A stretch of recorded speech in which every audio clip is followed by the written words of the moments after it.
Hello viewers, welcome back to my channel Home to Hotel Recipes. இன்னைக்கு நம்ம இந்த வீடியோல செட்டிநாடு ஸ்டைல்ல மட்டன் சுக்கா எப்படி செய்யறதுன்னு பாப்போம். இன்னைக்கு நான் மட்டன் வந்து 1/2 கிலோ போன்லெஸ் மட்டன் எடுத்துர்க்கேன். மட்டன் சுக்காக்கு போன்லெஸ்ஸா எடுத்தா தான் நல்லா இருக்கும். ஃபர்ஸ்ட் இத குக்கர்ல மாத்திக்கிறேன். இதோட 2 டீஸ்பூன் இஞ்சி பூண்டு பேஸ்ட் சேர்த்துக்கிறேன். 1/4 டீஸ்பூன் மஞ்சள் தூள் சேர்த்துக்குவோம். 1 டீஸ்பூன் அளவு வந்து கல்லுப்பு, மட்டன் மூழ்கிற அளவுக்கு தண்ணி சேர்த்துட்டு 2 விசில் வச்சு எடுத்துக்குவோம்.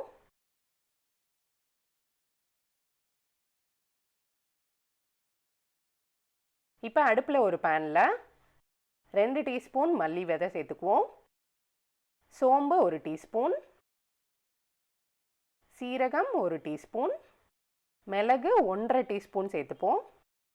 ஒரே ஒரு பீஸ் பட்டை, ஒரு பிரிஞ்சி இலை, காஞ்ச மிளகாய் ஒரு 4.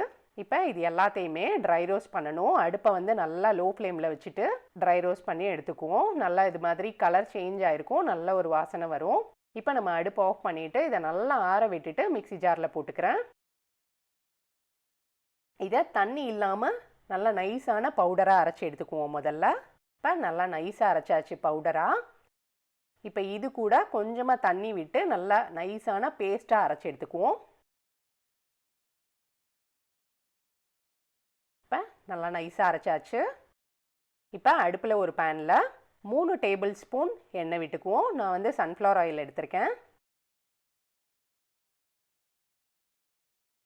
இது கூட கொஞ்சமாக கருவேப்பிலை, 3 காஞ்ச மிளகாய், இஞ்சி பூண்டு பேஸ்ட் 2 டீஸ்பூன் சேர்த்துக்கிறேன். இஞ்சி பூண்டு பேஸ்ட் நல்லா பச்சை வாசனை போகிற வரைக்கும் வதக்கிக்குவோம்.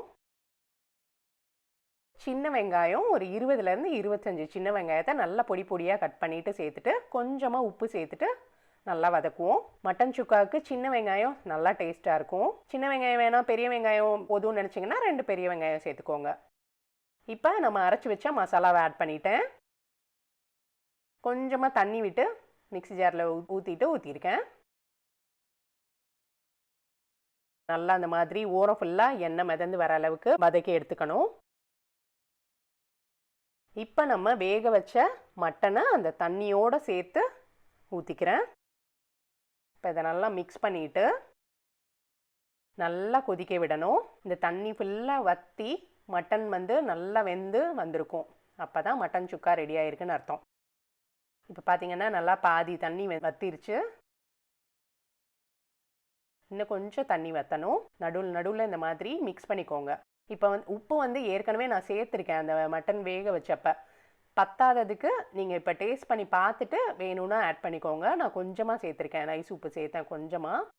பார்த்தீங்கன்னா தண்ணி ஃபுல்லாக வற்றிருச்சு. நம்ம ஊற்றின எண்ணெய் ஃபுல்லாக மிதந்து வந்திருக்கோம். மட்டன் நல்லா வெந்துருச்சு. அவ்வளோதான், செட்டிநாடு மட்டன் சுக்கா ரெடி. நீங்களும் இதே மாதிரி ட்ரை பண்ணி பாருங்கள். எப்படி வந்தது உங்களுக்குன்னு எனக்கு மறக்காமல் கமெண்ட் பண்ணுங்கள். இந்த வீடியோ உங்களுக்கு பிடிச்சிருந்துச்சுன்னா லைக் கொடுங்க. உங்கள் ஃப்ரெண்ட்ஸ் கூட மறக்காமல் ஷேர் பண்ணுங்கள். ஹோம் டு ஹோட்டல் ரெசிபீஸை சப்ஸ்கிரைப் பண்ணி வச்சுக்கோங்க. பெல் ஐக்கானை மறக்காமல் கிளிக் பண்ணிக்கோங்க. தேங்க்ஸ் ஃபார் வாட்சிங். பை.